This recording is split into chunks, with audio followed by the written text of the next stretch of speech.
When my family was celebrating the birthday of Victoria, the fake heiress, on a luxury cruise ship, we encountered a rare storm.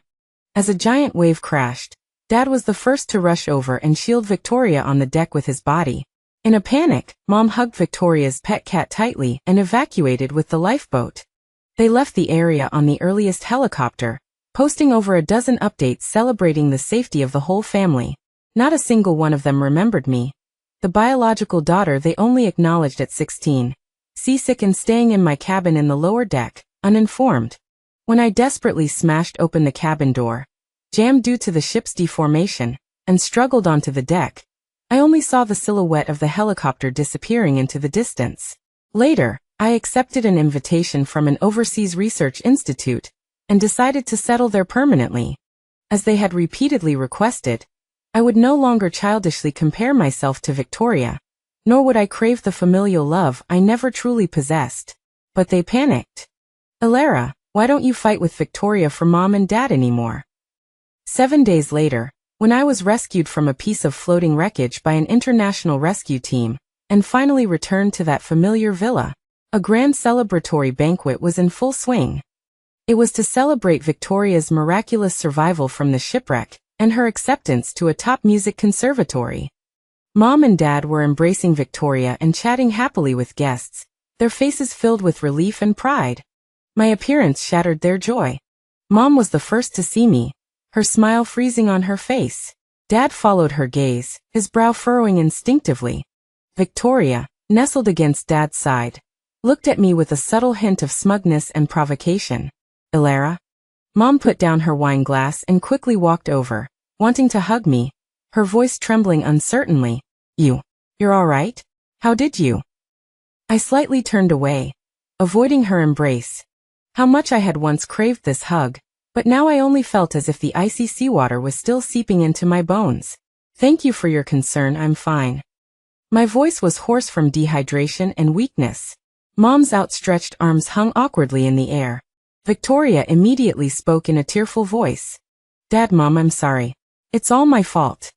If it wasn't to protect me, you would have remembered that Sister was still in the cabin. Sister, scold me, hit me if you want.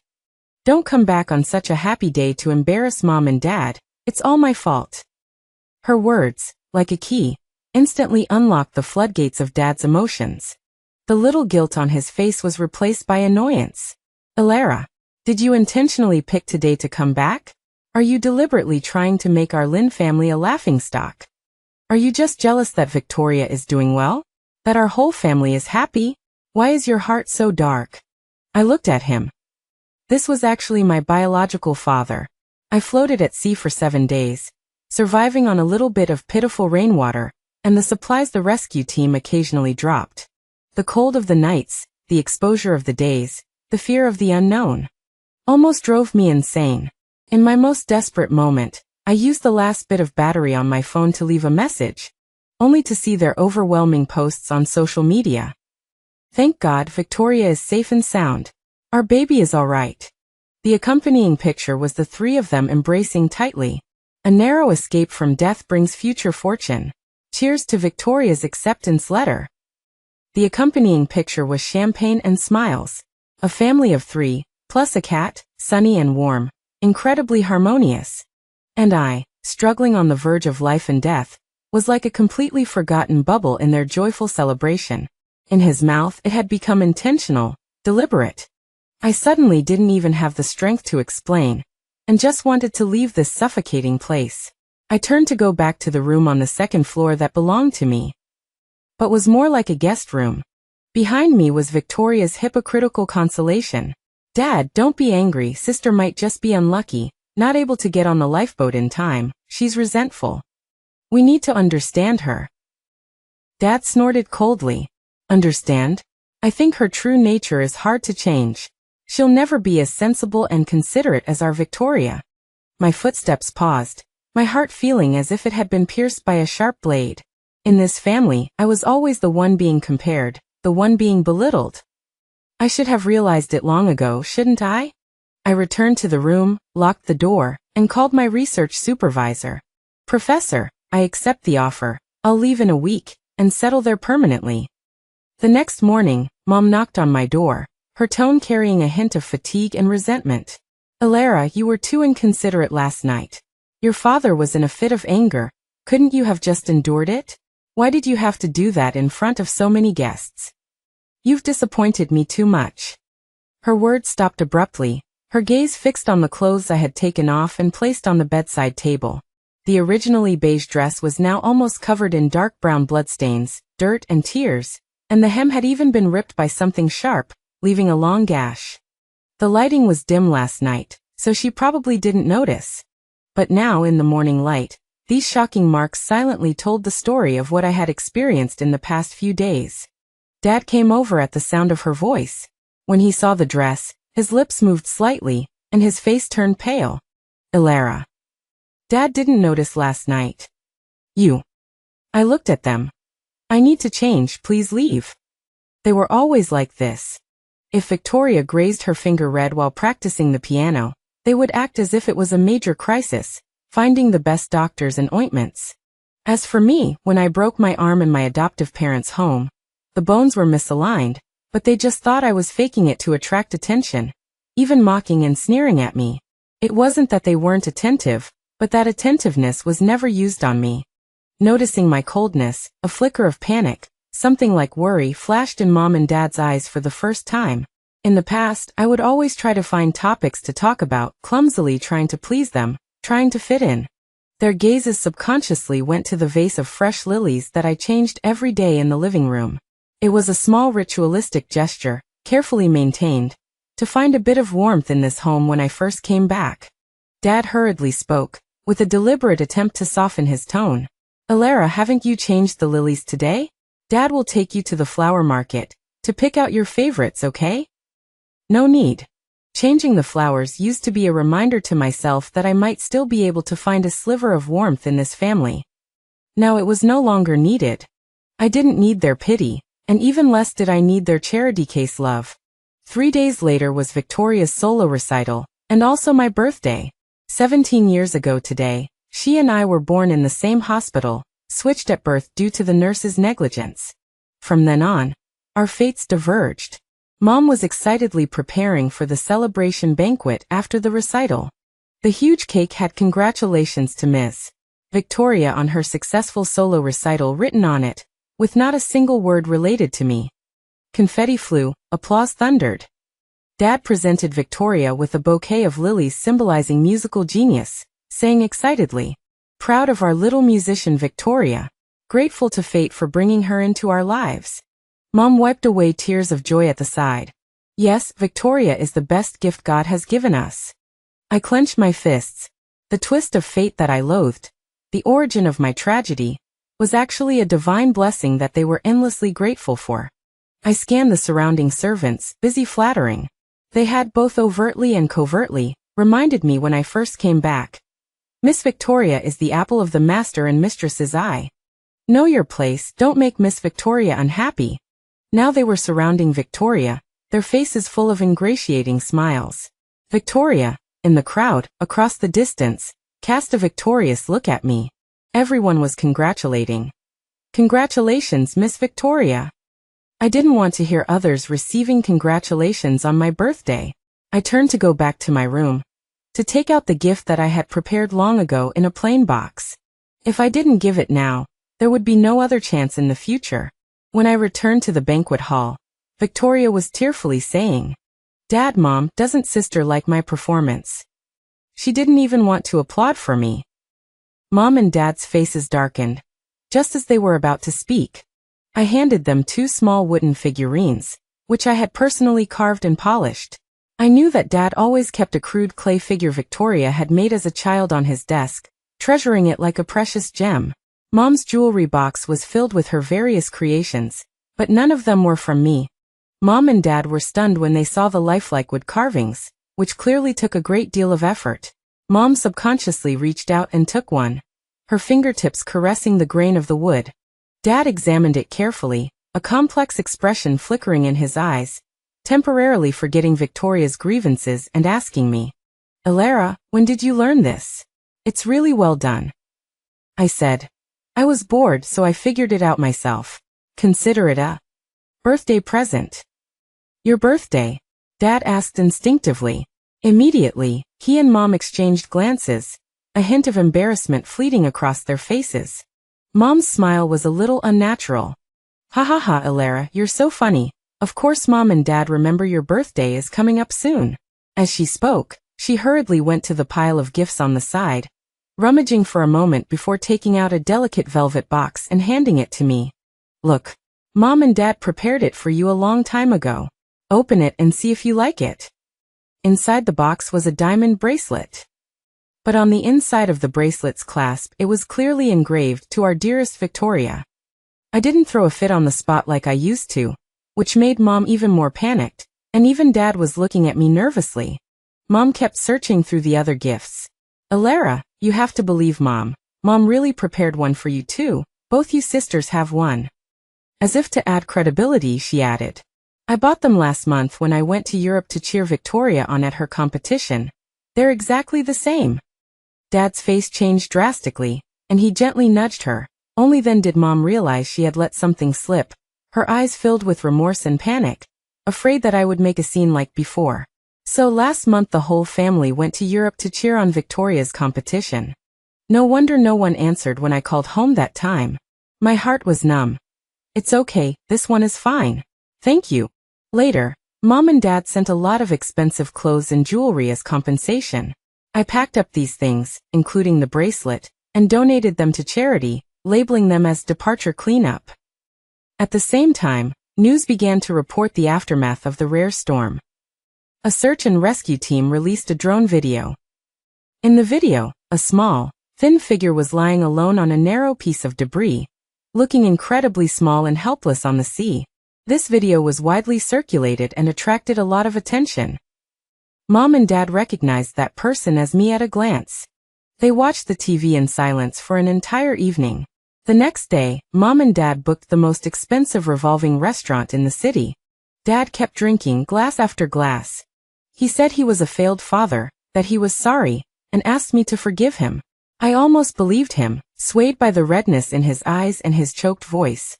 Until the alcohol took effect, and they finally revealed their true purpose. Mom tentatively started.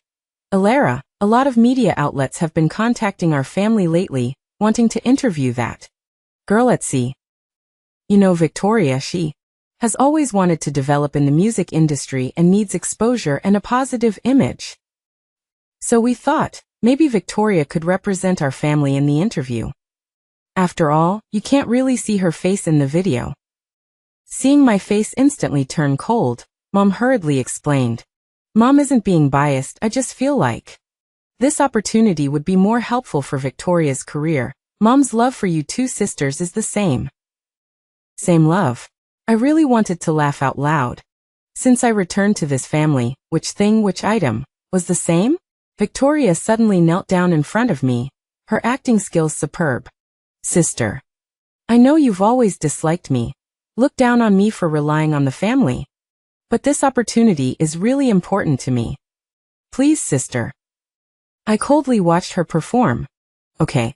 If you can reenact the scene when I first came home, when you made me crawl around the garden like a dog, calling me a hick while I crawled, I'll agree. You. Dad slammed his hand on the table. Alara, how can you be so vicious? She's your sister. I raised my eyes and looked directly at him. Vicious? That's how she treated me back then, and you said she was young, joking around, and told me not to dwell on it. How come it's not okay now that it's her? Mom and Dad were both speechless. Yes, at that time, they all said that Victoria was just being mischievous, without any malice, and told me to be more generous. I took a deep breath, venting the grievances that had accumulated for many years. Dad, do you remember when I had a fever of 39 degrees in my third year of high school? But you drove Victoria to the top of the mountain to see the meteor shower because she said she wanted to see one, leaving me alone at home, without anyone to even buy medicine for me? Mom, do you remember the first time I won an award in a school painting competition? And I was so happy to tell you, but you were abroad with Victoria attending some unimportant summer camp, and you didn't even answer the phone? I'm your biological daughter. Why? Why is Victoria the only one you see? If you don't love me, why did you bring me back? Wouldn't it have been better to let me fend for myself in my original place? My voice was already choked with emotion by the end. I thought I had cried all my tears out a long time ago. Mom and Dad's expressions underwent a dramatic change, and Mom even started to sob softly. I wiped my face, forcing a hideous smile. All right, as you wish. Give this opportunity to Victoria. Mom and Dad immediately looked up, a glimmer of hope flashing in their eyes. I continued. Just consider it repaying you for giving me life. From now on we owe each other nothing. Dad was stunned. What do you mean? I said it very clearly. It means we're severing ties. You are no longer my parents, and I am no longer your daughter. There will be no further connection. Mom completely panicked. No, absolutely not. You're a piece of me. How can you? I was expressionless. Then she won't get the interview opportunity. Mom and Dad were silent, their eyes struggling. After a moment, Dad seemed to have made up his mind, gritting his teeth and saying, "Okay, I agree." At that moment, Victoria's gaze at me was filled with the triumphant arrogance of a victor. Look, my own parents, once again, unhesitatingly chose her between me and Victoria. Victoria, wearing clothes similar to my situation at the time provided by the rescue team, gave a vivid interview. She was hailed as a strong and optimistic sea disaster survivor, a talented musical girl, and received countless sympathies and praises. The management company took the opportunity to secure several high-end endorsements and performance opportunities for her. Mom and Dad probably thought I was just speaking out of anger that night, and began awkwardly trying to make amends. They deleted all the celebratory posts on their social media after the storm. They changed their social media profile pictures to a family photo they grudgingly agreed to take many years ago when I first returned. They also dragged me to take many sets of gorgeous family portraits, enlarged them, and hung them all over the living room and their bedrooms. They vowed again and again, promising never to be biased again. But I always responded calmly. They became more and more anxious every day. Finally, Dad decided to hold a grand recognition banquet to formally introduce me to everyone. This ceremony, which should have been held when I first returned, was delayed again and again for fear that Victoria would be sensitive and not adapt, until today. And I was just quietly packing my luggage to go abroad. The day before I left, after packing everything, I went to say goodbye to my only friend. On the television at her house, I happened to see a rebroadcast of a financial interview, and Dad was the guest. The host asked, "Mr. Lin, I heard that you have been very successful in educating your children, especially your daughter who has made great achievements in the field of music. Can you share your parenting insights?" Dad, with a proud smile on his face, talked eloquently. "Victoria is indeed a worry-free child. She is the sole heir to our Lin family, and all our resources and efforts will be poured into her. In the future, the Lin Group will also be handed over to her." Speaking of this, he suddenly stopped, his face changed slightly, as if he realized he had said the wrong thing. See, bias can't be hidden, even if reason wants to cover it up, their subconscious will betray them. So, my own daughter not only can't get love, but even the inheritance rights that legally belong to me have long been secretly promised to Victoria. Love and property, everything belongs to Victoria. I sneered and used my phone to record this passage and sent it to Dad. Half an hour later, as I was saying goodbye to my friend, Mom's phone calls came in frantically. "Alara, something bad happened. Your dad got into a fight with someone at the TV station. Go check the news." When I arrived, I saw Dad pulling and shoving the host backstage from the phone screens of the onlookers, completely losing his image. He roared angrily. "I said it was a slip of the tongue. Who told you to broadcast it? Does your TV station have any professional ethics? Do you know what serious consequences this will cause? Bastard." The bodyguards Mom brought with her finally managed to separate them. Dad panicked when he saw me. "Alara." Dad didn't mean it that way. Dad just said it offhand. "Don't take it seriously, okay? Alara. Believe Dad. Don't be angry. Don't leave us." I stood outside the crowd, watching his uncharacteristic disarray. Once upon a time, when Victoria framed me for breaking her expensive violin, I also begged him to believe me like this. But he never believed me, not once. Instead, he pointed at my nose and scolded. How could I have such a vicious daughter? I should have sent you away sooner.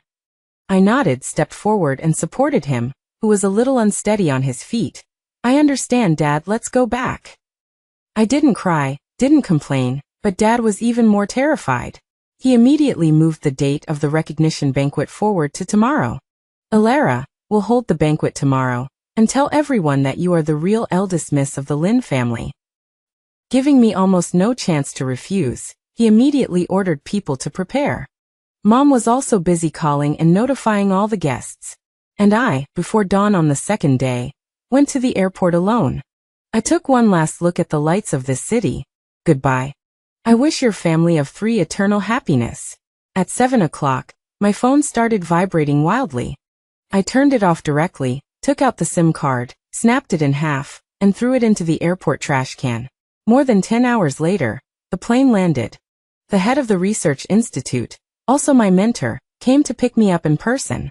She was my university professor, and after learning of my situation by chance, she felt extremely sorry for me. She and her husband were both top scholars, doing research at overseas bases year-round, and without children, they almost treated me like their own daughter, cultivating and doting on me. She knew that neither my adoptive parents' home, nor my biological parents' home could give me warmth. I changed all my contact information, and followed my mentor into a secluded polar observation station. The signal here was extremely poor, with only an old radio that could occasionally receive outside information. On the radio, a missing person notice came intermittently. Famous entrepreneur Mr. Lin and his wife, their voices choked with sobs, apologized to their biological daughter through various radio stations. Alara, Mom and Dad were wrong, come back, the outside world is complicated. How can we rest assured when you're alone? Child, Mom was wrong. Mom will definitely treat you fairly and listen to you carefully from now on. Some invited guests also earnestly advised on the program. There are no wrong parents in the world, child. Your parents have already begged you so humbly. What lingering doubts can't be resolved? The kindness of parents in raising you is greater than heaven. Running away like this is too selfish and too unfilial. The already somewhat famous musical prodigy Victoria also took the opportunity to speak. Sister Alara, I know you blame me. From now on, anything I have, as long as you like it, I'll give it to you, just please come back. At home, you always said that your adoptive parents treated you better, which hurt Mom and Dad's feelings. Now, are you going to abandon your biological parents just because of a slip of the tongue from Dad? Don't be capricious, sister. Come home. I clenched my fists. When I was first recognized, Mom and Dad still had some initial pity for me. Seeing the frostbite and scars on my body from doing rough work at my adoptive parents' house, their eyes also turned red. But Victoria constantly stirred things up, saying that I was deliberately trying to gain sympathy, saying that although my adoptive parents were poor, they treated me very well. She even used some unknown method to get my adoptive parents to come forward and testify that I was spoiled and liked to lie since I was a child. For a time, I couldn't defend myself. And so Mom and Dad's misunderstandings deepened day by day. In the research station, no one knew that the person mentioned on the radio was me. Some colleagues who heard it casually commented, "TSK, this daughter is too heartless. Her parents are already like this. She probably thinks the family didn't give her enough money, right? What's the point of finding a white-eyed wolf like that?" I lowered my head, habitually not wanting to argue. In the past, every time I argued at home, it resulted in deeper misunderstandings and accusations. My mentor came over with hot coffee, heard the discussion, her face darkened, and she tapped each of them with the file in her hand. "What nonsense are you talking about? The person they're looking for on the radio is your junior sister." Everyone's eyes instantly focused on me, and I subconsciously wanted to retreat. But then I heard what they said. "What?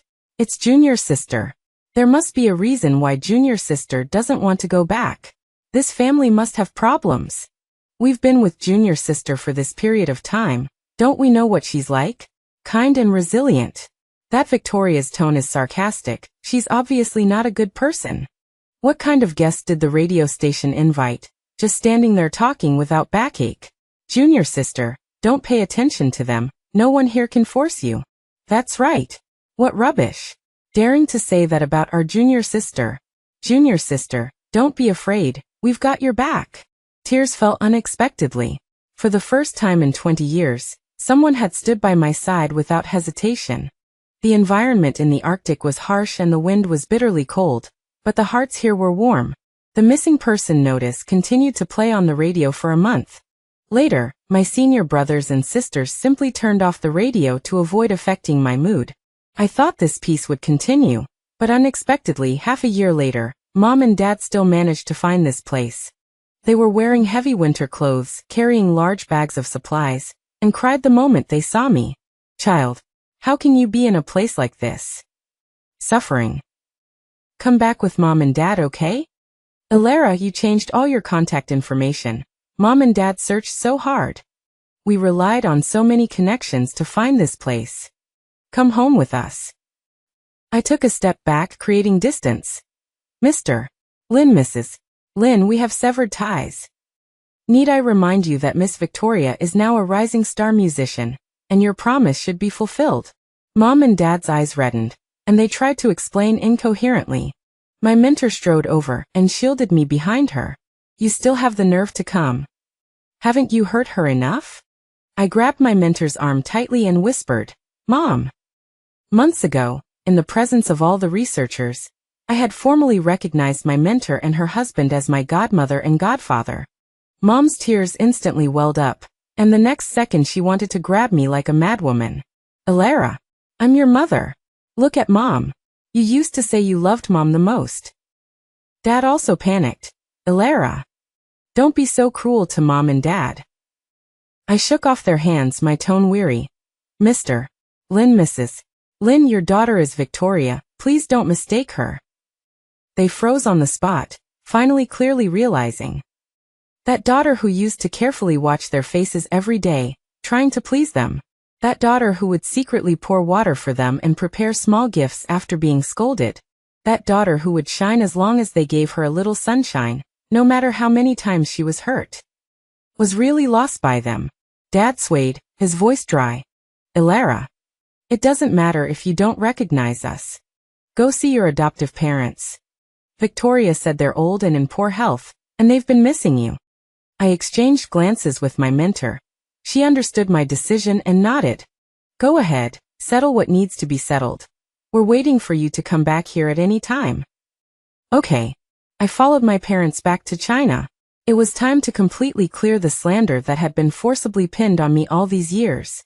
On the plane, they thought I was soft-hearted and worried about my adoptive parents, and kept talking about how much my adoptive parents missed me and how regretful they were, trying to use family ties to kidnap me into staying. Alara, your adoptive parents are uneducated and have no money. All they know is to go to the village entrance to wait for you every day. Every time Victoria goes to see them, she comes back crying in heartache. Look, you ran away, how cruel is that to them? Too inconsiderate. But now that you're willing to come back with Mom and Dad, it means you're still sensible, you've grown up. I put on my headphones to block out their voices. After the plane landed, they were eager to contact my adoptive parents, but I stopped them. I directly rented a car and drove all the way back to that remote mountain village. On the way, I glanced at my phone, and the accusations of being unfilial and a white-eyed wolf on the internet were raging again because of my appearance. Mixed with the video of my adoptive parents calling me home affectionately, public opinion was almost unanimously criticizing me. My adoptive mother, when she saw me, was completely different from the kind-looking person in the video. She put her hands on her hips, spat on the ground, and picked up the broom at the door to hit me. Jinx, you still know how to come back. Get out. Get out. Mom and Dad stood beside me, stunned by this sudden turn of events. Dad subconsciously stopped her. What are you doing hitting people? My adoptive mother didn't recognize Mom and Dad, who were dressed luxuriously, and thought they were city friends I had brought back, and became even more arrogant. Old hag, I'm beating my own maid, what's it to you? Get out of here. She pointed at my nose and cursed. Humph. I've been beating her since she was little, so what? Now she's grown, and she's brought people back to back her up? Let me tell you, it's useless. This was completely different from the warm and loving home Victoria had described to them, although impoverished. Mom and Dad's eyes shifted between me and my adoptive mother, filled with doubt. I understood they still believed Victoria more. Seeing that Mom and Dad didn't dare do anything to her, my adoptive mother became even more unscrupulous, spewing out vulgarities nonstop. At this moment, a neighbor auntie rushed in and shielded me behind her. Nuan Yato, why are you back? Go. You finally escaped the fire pit, don't come back. My adoptive mother cursed. You old hag, mind your own business. The neighbor auntie sneered. Who in the village doesn't know about your family? The man gambles away money and drinks, then comes back and beats the children to vent his anger. The woman is even crueler, making the children wash the whole family's clothes with cold water in the winter. Their hands are frozen raw and she doesn't even give them a thick coat. I secretly give her a roasted sweet potato, and you can twist the child's arm black and blue. Dad's fists clenched tightly, his eyes bloodshot. Mom looked at me in disbelief, abruptly pulling up my sleeves, revealing the old, twisted, bruised scars. I used to cry and complain to them, but they would say, "You're so young and already trying to hurt yourself and frame people. Who taught you to be so base?" My adoptive mother yelled. She's not my own daughter. I've been more than kind just by not throwing her away. The neighbor auntie continued to expose her. Bah! Who doesn't know that you, Brenda, saw that the Lin family was rich back then, and deliberately swapped your daughter with theirs? You wanted your daughter to enjoy the good life. Your heart is rotten to the core. Dad's voice trembled as he asked, "What you're saying? Is it all true?" Of course it's true. Ask anyone in the village, who doesn't pity Nwanyato? We were all happy when we heard she found her real parents. She finally got away from your black-hearted family. The color drained from Mom and Dad's faces instantly, engulfed by immense guilt and regret. They couldn't imagine what kind of life I had lived for those dozen years, and they had never truly believed me, even siding with the abuser time and time again. Dad couldn't bear it any longer, picking up a wooden stick from the corner of the wall, trembling all over as he beat my adoptive mother. "Beast! Is this how you treated my daughter? I'll beat you to death." My adoptive mother screamed, but she was still defiant. "You dare hit me? My daughter is Victoria, the Lin family's eldest daughter. My daughter said that this bitch is nothing in the Lin family. My daughter is the real one. If you dare touch me, my daughter won't spare you." Dad took off his sunglasses, and my adoptive mother was instantly dumbfounded. "Call the police." The adoptive parents were guilty of abuse, abandonment, and suspected infant swapping. Accumulation of crimes. What awaited them was the severe punishment of the law. At the sentencing, they learned that the person in front of them was the president of the Lin group. They were so frightened that they collapsed to the ground, crawling to Dad's feet. Mr. Lin, have mercy. For the sake of us raising Alara." Then crawling to me to kowtow. Alara, we were wrong. We were blinded by greed back then. No one paid any attention to them. Mom even rushed forward and kicked my adoptive mother a few times. On the way back, Mom and Dad finally understood how terribly wrong they had been in the past.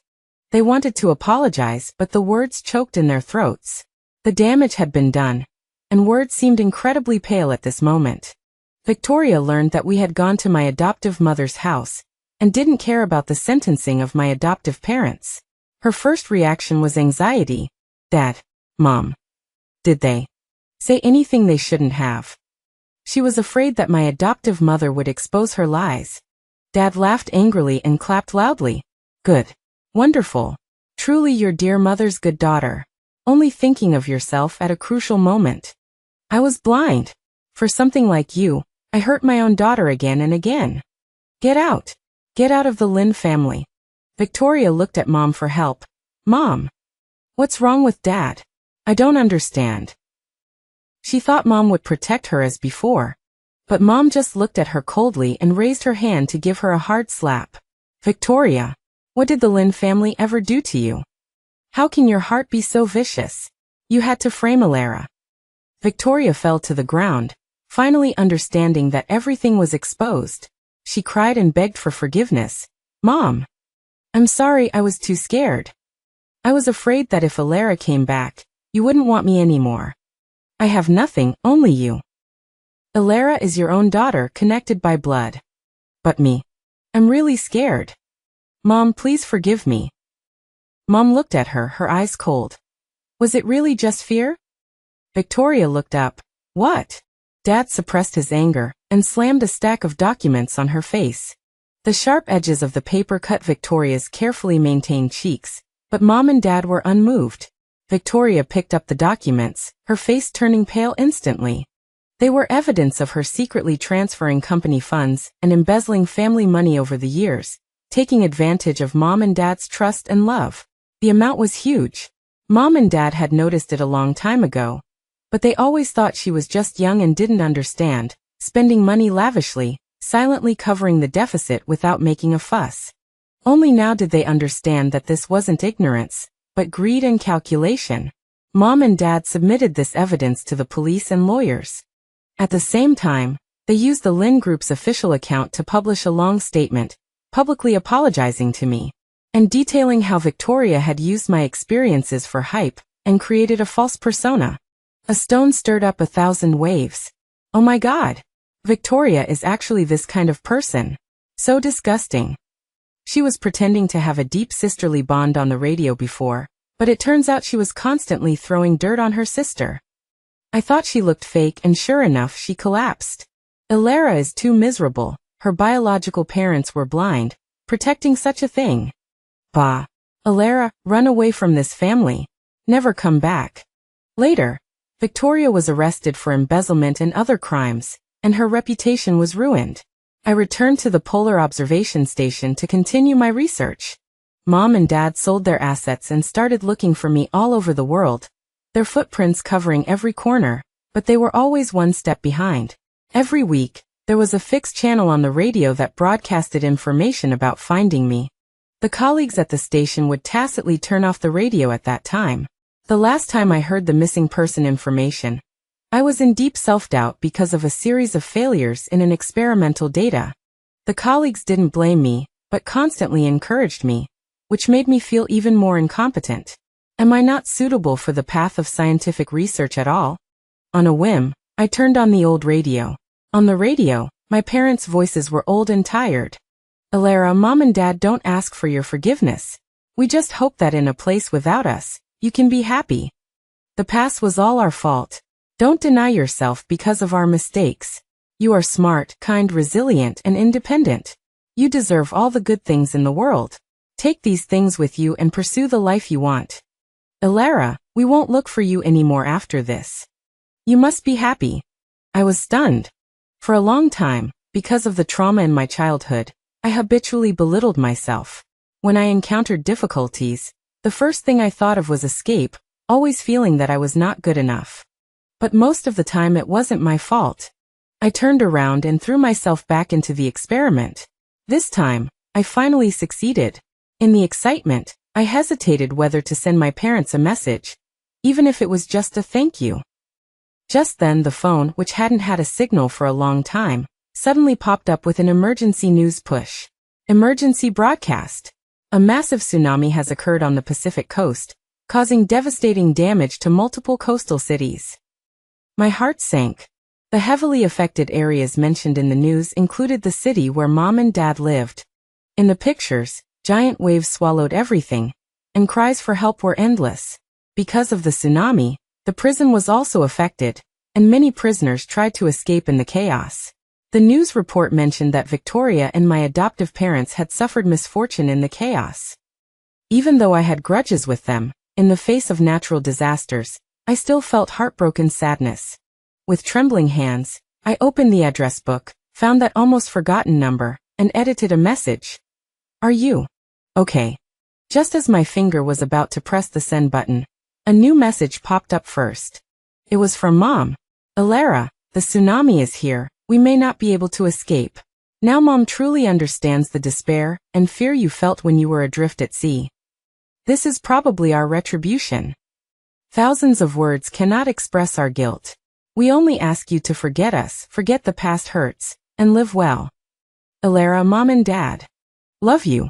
As soon as I finished reading the message, static came over the radio, followed by the reporter's excited voice. The rescue team has found signs of life under the ruins of Tomorrow Community. My heart leaped. Seconds later, A rescue worker's heavy voice came from the chaotic scene. No signs of life. The host choked as he announced that 2 more names had been added to the list of the dead. A few days later, Mom and Dad's lawyer found me and said that they had left all their remaining assets to me in their will. I held that heavy bank card and ultimately donated the entire sum to the Disaster Area Reconstruction Fund. Consider it accumulating some good karma on their behalf. Later, during the endless polar day and night in the Arctic, I met him, a kindred spirit. With the blessings of my godmother and all the station comrades, we held a simple but warm wedding. After that, we had a daughter who was as radiant as the Arctic sun. I gave her all the unconditional love I had never received myself.